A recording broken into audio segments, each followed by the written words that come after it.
We're going to do something a bit different today with a two-part series on removing bubbles from your casted dice in a pressure pot. Now, it's a long setup and it's a big build, but it's worth it to see clear results like this. So let's get into it.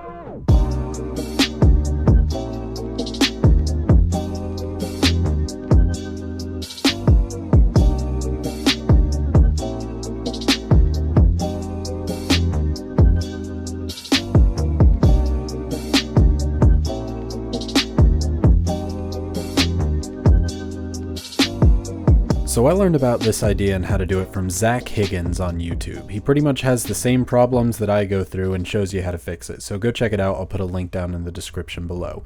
Now for this pot, there's a lot that we have to take off, and it's got this domed bottom, which are both problems that we're going to fix.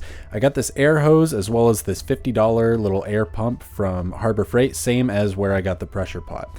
Now let's talk about some parts that we have to remove from this pressure pot, like this long stem here. I take some vice grips and just kind of move it right off. This here is an air diffuser. It prevents air from going right down into whatever you're putting in the pressure pot, so it doesn't just splash all up. This is a weird T-joint. We're going to take that off, and here's an elbow joint. We're actually going to use that, so go ahead and save that. It also comes with this little safety valve that'll go off if there's too much pressure on the inside. Definitely going to want to keep that. Get your Lowe's card ready because you need a 1/2 inch to 1/4 inch reducer so that this sticks on to that kind of elbow joint, and we're going to put that right on over that hole there. It also comes with this gauge thing that has 3 separate little holes, one for the air to come in, one for the air to go out down into the pressure pot, and another one that normally sprays paint out because this is meant for paint, but we're going to cap that up. We're also going to add a ball valve to where we're putting the air in so we can control how much air is going in, and put a male connector for our air hose so that we can put the air in. If we don't have that, it's not going to work. Now we're going to have to actually put all of this together. That's the order that it goes in, but you really want to make sure you either put Teflon tape or something else that I end up using later in the video. Teflon tape works for like 80% of the people, but put Teflon tape around each of the connection spots that you have to screw in and really get that stuff in there tight. Teflon tape's other problem is because you have to get it on so tight, you're kind of stuck with wherever it ends up stopping when it's screwed in is where it goes. If you don't do that, you're going to have some air leaks, which is something that I run into down the line here. So go ahead and make this whole safety valve connection here, and then you can start putting together the bigger side that has the gauge on the top that tells you how much pressure is on there.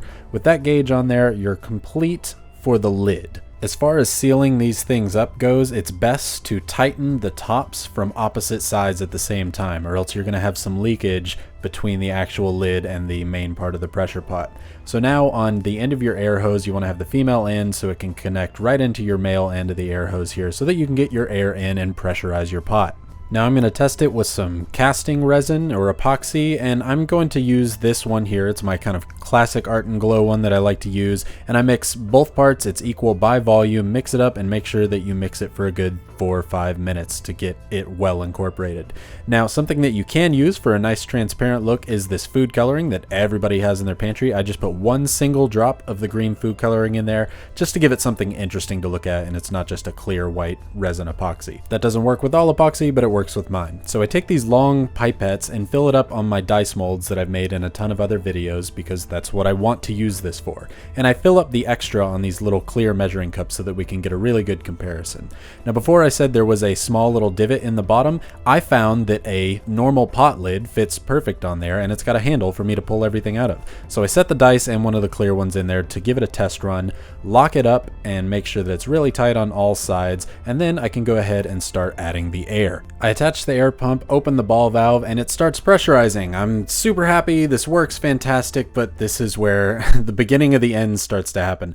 The Teflon tape was not enough to seal mine up, so I ran into a problem. You can see here, I didn't have video, but I took some soapy water and sprayed it on some joints, and there's just little bits of air leaking out, which is a problem because it won't stay pressurized. Right down there in the bottom and over here is where I found them. So I thought, oh man, I don't know what to do, until I said, wait, Zach Higgins probably has a video on this, and he did. So he showed me how to fix this stuff, and it's essentially you got to use a different product. Sometimes Teflon tape just doesn't work for people, so he showed me this Loctite thing on his video, and it works phenomenally. You just put some on between the screws and it screws right in, and when there's no air, it hardens up and solidifies almost like an epoxy itself. So there is no way that air can come through this. I put a huge glob of it on there, spin it on, and one benefit of this stuff is you don't actually have to tighten it all the way. I tighten it most of the way, and for a lot of things where they just happen to line up right, I tighten it all the way. But because of the way it solidifies and hardens, you can get it in a position you want and just leave it.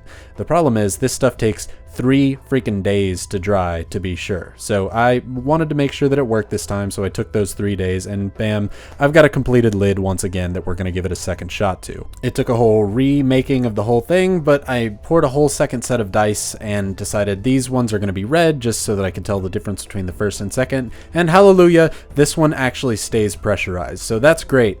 Let's talk about the results, because they're not what I was expecting and they caused me a lot of frustration. So this was my control group with the green dye. I let this one sit in the cup by itself, not be pressurized, and you can see there's tons of tiny bubbles. This is the one that I pressurized. It stayed pressurized long enough to get it clear, and man, this is exactly what I wanted for in the dice. It is crystal clear. This one is really grainy with all the dice. You can hardly see through it. This one, man, with the camera lens, it's like its own camera lens. It's phenomenal.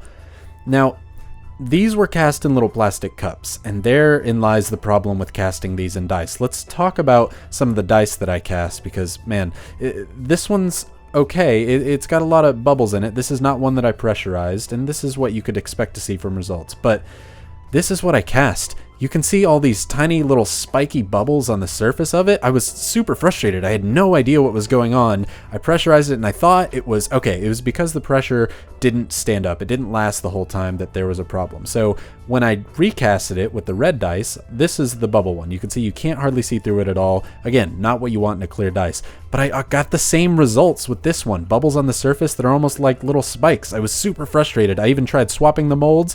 This one's super bubbly. Again, a problem you can run into. But this other pressurized one still had the spikes on it. I was so mad, but I found out the problem, and we're gonna fix it in part 2 of this video. In part 2, we're going to make a vacuum sealer. This vacuum will pull the air out of the silicone because the silicone is the problem. The pressurization pops the bubbles that are in the silicone and leaves little voids for the resin to fill up. So that's the problem. We've identified the solution, and in the part 2 video, we're going to fix it by making a vacuum chamber of some sort. So shout out to the people on Twitter who said they wanted to see this process. Thank you guys for interacting. Please subscribe if you want to see more or are interested in how these clear dice turn out.